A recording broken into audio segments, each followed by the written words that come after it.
ଦେଖନ୍ତୁ ଆଜ୍ଞା ଅଧ ବାଲ୍ଟିଏ ଏଲା ବରଫ ନୁହେଁ ଆମର ବର୍ଷାରୁ ବାହାରିଥିବା ବଡ଼ ବଡ଼ କୁଆପଥର ଯାହା ଫଳରେ ମୁଁ ସଂଗ୍ରହ କରିଛି। ବିଶ୍ୱାସ ହଉନି ନା ଆମ ହାତ ଦର୍ଜ ହେଇଯାଉଛି ବୋପାଲୁ। ଓଡ଼ିଶାରେ ଏଭଳି ଭାବରେ କେବେ କୁଆପଥର ମୋ ପଡ଼ିବା ଜୀବନର ପ୍ରଥମ ଦୀର୍ଘ 33 ବର୍ଷ ପରେ ପ୍ରଥମ ଥର ଦେଖିଲି ଏଭଳି କୁଆପଥର ବର୍ଷା। ଦେଖନ୍ତୁ ତମକୁ ବିଶ୍ୱାସ ହଉନି ମୁଁ ଏଠୁ ହାତରେ ସଂଗ୍ରହ କରିଛି ମାନେ ସେ କେତେ ମାତ୍ରାରେ ବରଫର କୁଆପଥର ବର୍ଷା ହେଇଛି ସତେ କି ଯେମିତି ଦେଖନ୍ତୁ ଏଇ ସାଇଜ କୁଆପଥର ମାନେ ମୁଁ ତୋଳିଲିଣି।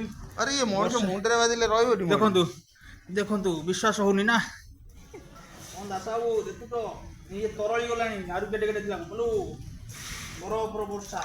ପାଣି ବୋତଲ ଆଣ ଫ୍ରିଜରେ ରଖ ଚାଙ୍ଗା ଥଣ୍ଡା ହୁଏ। ପାଣି ବୋତଲ କାଇଁ ପାଣି ବୋତଲ କାଇଁ ତମେ ରଖିବ ଏଇଠି ଅଛି ଏଇଠି ଅଛି। ହାତ ଦର୍ଜ ହେଇଯାଉଛି। ଆଉ ଟିକେ ଅଛି ପଡ଼ିଯାଉଛି। ସଂଗ୍ରହ ଚାଲ ଚାଲ ଚାଲ ଚାଲ ଆଉ ଏଇ ସେ ଇଟା କତି ପଳା ଅଧିକା ଅଧିକା ଏଇ ସିଆଡ଼େ ସିଆଡ଼େ ସେ ଇଟା କରୁ ଇଟା କତିକି ଯା ବଡ଼ ବଡ଼।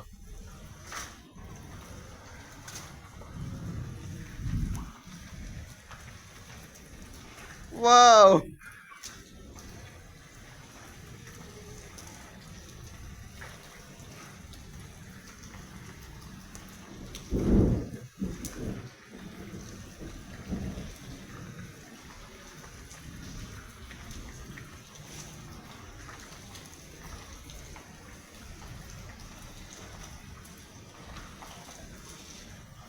ହାତ ଗରମ ହେଇଗଲାଣି।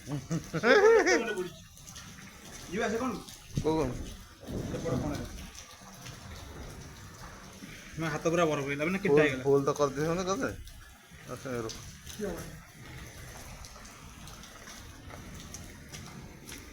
କୋଉଠି ପଡ଼ିଛି?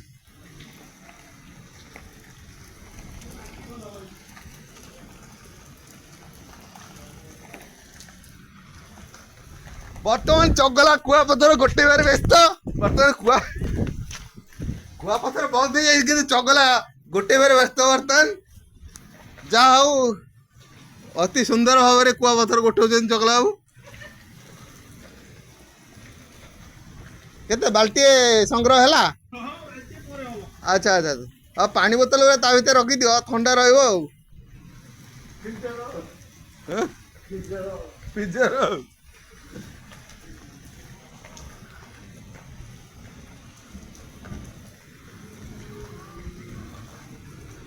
ଦେଖନ୍ତୁ ବର୍ଷାକୁ ନ ମାନି ବର୍ତ୍ତମାନ ଆମର ଚଗଲା ବାବୁ କୁଆପଥର ସଂଗ୍ରହରେ ଲାଗିଛନ୍ତି।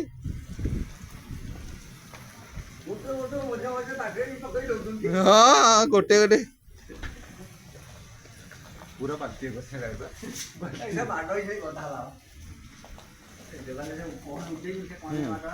ଏଇ କୁକୁର 5-6ଟା କଣ କଲେ ସେ ମାନେ ଜୀବନ ବିକାଳେ ଦୌଡ଼ିଛନ୍ତି କୁଆଡେ ଯିବେ ବୋଲି ବାଟ ପାଣି ଚାରିଆଡେ ଟେକ ମାଡ଼।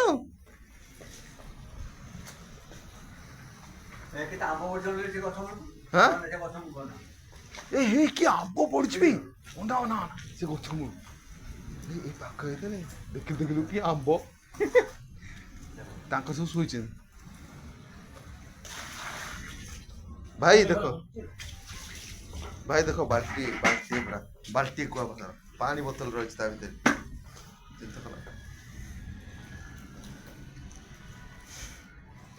ପୁରା ବୋତଲ ପୁରା ବାଲ୍ଟି ଫୁଲ ହେଇଗଲା ନିରୋଳା କୁଆପଥର।